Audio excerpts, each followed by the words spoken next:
Hi guys! Busy si Mr. Peanut. Siguro inabangan niyo ako mag-live, no? Hindi pa ako makakapag-live. Kasi ang aking pinagkakabalahan ay ang pagto-troubleshoot ng aking motor. Ayan, ang pag-disassembly at assembly ng aking motor. Dahil ng araw na rin sira. Kaya sa mga katulad ko na gumagamit ng motor na Honda ADV yung 50, kaya sana magkaroon kayo ng konting idea at konting background kung paano nyo ibabalik yung mga motor, yung mga parts ng motor nyo kung may balak kayong magbaba ng makina. So ito na yung pagkakataon mo na yung para magkaroon ka ng idea. Pero kagabi pa lang okay na siya, inayos ko na, nilinis ko na, binaba natin siyempre yun na yung pagkakataon natin para malinis natin yung mga parts, saka yung mismong pinaka-body niya. Pagkakataon na rin natin yung para linisin dahil open na siya kaya sa mga gumagamit ng Honda ADV, ito na yun. So papakita ko sa inyo yung mga parts isa-isa, and sana may matutunan tayong lahat ng mga gumagamit ng Honda ADV 150. So let's go! So ayun, tanggal na natin yung isang side, sa right side ng ating motor, ang flarings nya. So kung ayaw nyong magkalas ng flarings, pwede naman din, pwede nyong paghiwalayin yan, pero mas nadadalian ako dito kasi wala naman akong katuwang, kaya nakatindig na siya. Ayan, nakatindig mga idol. Kaya much better talaga na isang side na lang ng flarings natin, tatanggalin natin para makapagbaba tayo ng makina. Ayan. So isa-isayin natin. Sa basic muna tayo mga idol. Yung ating mga gasket, siyempre set aside natin yan, huwag natin hayaang makalat-kalat. Ayan, importante yan, baka kasi matapakan yun. So, ayan, meron tayong soldering iron. Mamaya malalaman nyo kung bakit meron tayo niyan. Yung ating radiator. Kaya malinis na rin po yan mga idol, kahit pa paano. Yung ating mga tornilyo, huwag natin hayaang kalat-kalat. Kasi mamaya, kakailanganin natin yan. Pagka nabuo naman na yung makina, saka natin isasabog yan. Kasi mas maganda yung malinis, yung ating ginagalawan. Ayan yung ating, yung black. Ayan, malinis na yan mga idol. So mamaya lalagyan natin langis pag binalik natin yan, ha. Malinis na rin yan mga idol. Yung ating head, yung intake exhaust niya mga idol, nalagyan ko na yan ng gasolina, saka dito wala naman tagas, malinis, maayos. Yung ating cam, ayan, naka top dead na yan mga idol, maayos na yan. Ayan, meron tayong spare ng water pump. Kasi may tama na yung isang water pump ko, yung pinaka-ring niya. Yung mismong pinaka-pin is may gahit na. So, ito wala. Maayos. Ayan, kung mapapansin nyo. Buo, bilog.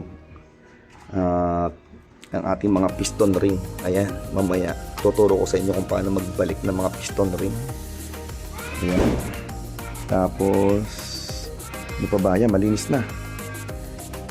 Kaya ibabalik na lang natin ang ating spark plug, malinis na rin mga idol.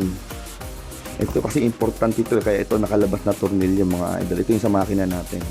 Mamaya natin kakailanganin yung sa labas na yan mga idol. Yung battery natin. Ayan, tinanggal natin yung carrier ng battery. Kasi mas magandang gumalaw pagkatanggal to. Malaya tayong makakagalaw, makakapagbalik ng makina. Ayan.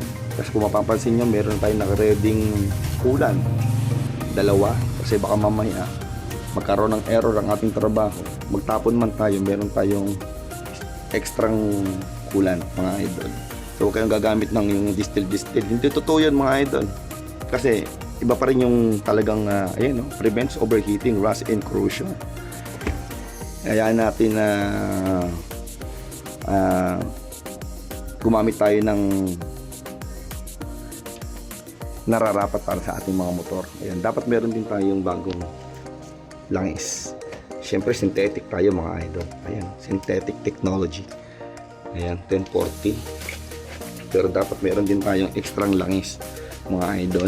Ito pambantu lang to mga idol. Mga idol dito sa ating sa cam nya. Ayan, sa ating intake exhaust nya. Kasi pag binalik natin yan is wala siyang langis So kailangan natin yan buhusan ng langis mga idol, kasi hindi naman agad aakyat yung langis pag pinandar natin yung motor.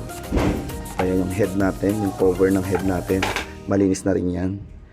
So So yung naka-ready na lahat, pati yung mga tools natin, okay na yan. Ano ba, papakita ko sa inyo. Ito guys, meron tayong mga bagong terminal lugs kung magpapalit tayo, kasi yung aking busina is naglulus na rin, kaya magpapalit tayo. Ayun. Tapos meron din tayong fluid. Kung sakali mang gusto nyo magpalit ng brake fluid, pwede naman, kasi matagal naman na yung motor ko. Mga 2 years and a half na siya, kaya palit na tayo ng fluid mga idol, para maayos yung ating kondisyon ng motor. Ayan. So huwag nyo rin kakalimutan magkaroon ng mga extra basahan, yung ating maraming basahan at yung ating pang final para sa maayos na trabaho. Ayan. Siyempre meron tayong DIY. Hindi mawala yan mga idol, yung ating Wilkins, yung galon, para sa paglilinis ng mga parts. Pero mamaya after natin maglinis is magagamit naman natin to pag tayo ay nag-change oil mga idol. Pero make sure natin na malinis para yung pinag-change ulan is magamit natin. Ayan mga idol, kung mayroong kayong mga pwedeng paggamitan ng mga used oil, diba? So yun, ano pa ba? Ayan, ulitin ko ulit yung inyong mga gasket. Ayan, huwag niyong hayaan kakalat-kalat, kasi baka mamaya magkatupi-tupi, magkaroon ng problema sa pagbabalik. Pero pamaya pag nagbalik tayo ng makina, kasi hindi na siya, sabi nga nila magpapalit na raw tayo ng gasket, pero ako hindi kasi okay pa yung ating gasket. Metal naman siya, kaya hindi naman siya sirain mga idol. Gagamitan natin siya ng Beta Gray. Ito yung ating Beta Gray gasket maker.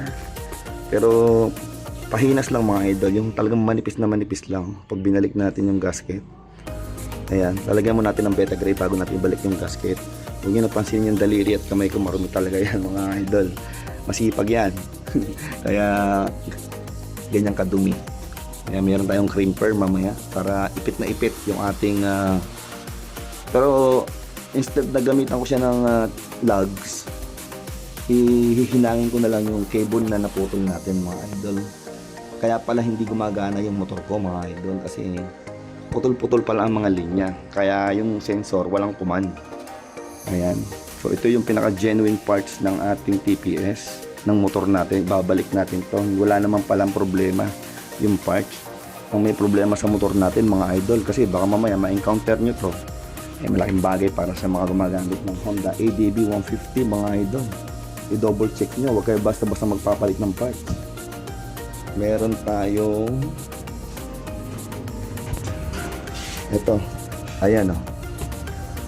So mga professional siguro hindi nyo agad matitrace to mga idol, kasi dinala ko na to sa computer, pero hindi pa rin nadali mga idol. So ako na lang din nakadali.